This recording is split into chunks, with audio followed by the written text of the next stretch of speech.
seperti apa? Jujur ya, saya bicara dari dalam lubuk hati saya, oknum-oknum polisi yang baik itu, maksud saya polisi-polisi yang baik itu hanya cuma ada di TV aja sih. Coba mereka ada.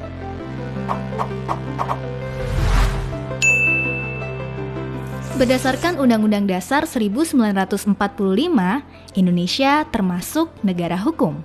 Maksudnya, bahwa segala sesuatu permasalahan di Indonesia dapat diselesaikan dengan jalur hukum. Hal itu seperti yang tercantum dalam Undang-Undang Dasar 1945 Pasal 28D ayat 1 yang bunyinya, setiap orang berhak atas pengakuan, jaminan perlindungan, dan kepastian hukum yang adil serta perlakuan yang sama di hadapan hukum. Nah, maka dari itu, berarti hukum harus ditegakkan secara adil bagi seluruh rakyat Indonesia. Jangan sampai seperti yang banyak terjadi sekarang, hukum terasa tajam ke bawah, tapi tumpul ke atas. Apa itu maksudnya? Istilah tersebut muncul ketika mulai banyaknya pengenaan vonis hukuman yang dirasa nggak adil antara kaum kasta bawah dengan kaum kasta atas.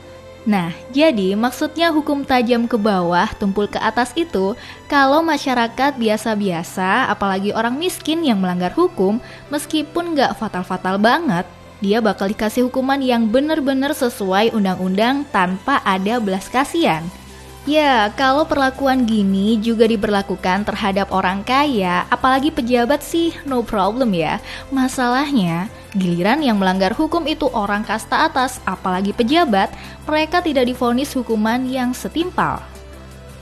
Mungkin karena orang-orang kaya atau pejabat itu bisa bayar ahli hukum alias pengacara kali ya. Jadi bisa minta dibela dengan bayaran banyak, agar bagaimanapun caranya mereka bisa lolos dari hukuman atau dapat hukuman yang ringan. Kalau kayak gini, gimana nasib orang miskin yang nggak bisa bayar pengacara mahal? Terus kalau dipikir-pikir, semua putusan hukum ada di tangan penegak hukum kan guys? Jadi yang kurang tepat itu salahnya orang miskin yang nggak bisa membela dirinya, atau penegak hukum yang mudah dipengaruhi pelaku kriminal atau kejahatan yang kaya dalam membela dirinya. Gimana menurutmu guys?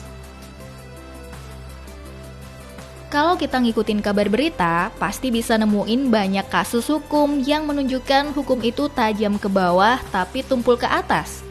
Sebut saja kasus pencurian 3 biji kakao yang nilainya tidak lebih dari Rp10.000 oleh nenek Minah yang kemudian divonis 1,5 bulan. Kasus pencurian semangka, kasus pencurian pisang, dan kasus pencurian sandal jepit oleh Aal. Kasus-kasus ini menggambarkan betapa bobroknya penegakan hukum bangsa kita. Banyak kasus korupsi yang sangat merugikan negara kita terlepas dari jeratan hukum. Mendapat hukuman ringan, bahkan para terpidana kasus korupsi mendapat fasilitas-fasilitas yang mewah di penjara. Nah, yang masih hangat nih, berita tentang korban salah tangkap, yaitu 4 orang pengamen. Menurut beritanya sih, mereka ini dituduh melakukan pembunuhan terhadap korban yang ditemukan tewas di bawah jembatan Cipulir. Mereka dipaksa mengaku bahwa merekalah yang membunuh korban, kemudian ditahan hingga 3 tahun dan mendapatkan perlakuan kasar dari pihak kepolisian selama itu. Hingga pada akhirnya dibantu oleh lembaga bantuan hukum dan ternyata mereka tidak bersalah. Karena perlakuan dipaksa mengaku dan diperlakukan kasar di penjara, mereka mengajukan ganti rugi ke pengadilan. Namun sayangnya guys, gugatan mereka tidak dipenuhi. Katanya sih, gugatannya udah kadaluarsa. Pengajuan gugatan ini masih berlanjut sih, karena tetap ada pembelaan dari kuasa hukum pengamen tersebut dengan dasar pasal yang sama. Di satu sisi, gugatannya dinilai kadaluarsa karena menurut undang-undang maksimal diajukan 3 bulan setelah putusan atau vonis bersalah dan ternyata diajukan setelah 3 tahun. Di sisi lain, dengan penafsiran berbeda, undang-undang yang dimaksud ada kata atau 3 bulan setelah putusan vonis bersalah atau setelah salinan putusan vonis tidak bersalah yang baru terbit Maret 2019 lalu, yang kalau dihitung sampai pengajuan gugatan belum sampai 3 bulan. Wah, yang bener yang mana ya guys? Hayo, para ahli hukum wajib komen nih. Tapi yang dimaksud ahli hukum yang gimana dulu nih?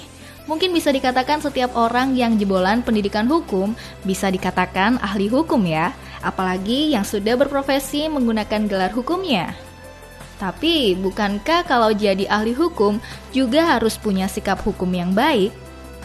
Nah, kalau melihat gugatan ganti rugi dari para pengamen tadi, gimana nih guys?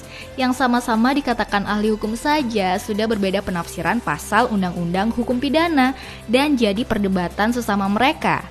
Kira-kira apakah kedua ahli hukum tersebut, yaitu hakim yang memutuskan gugatan dan pengacara mereka, bisa memiliki sikap hukum yang baik?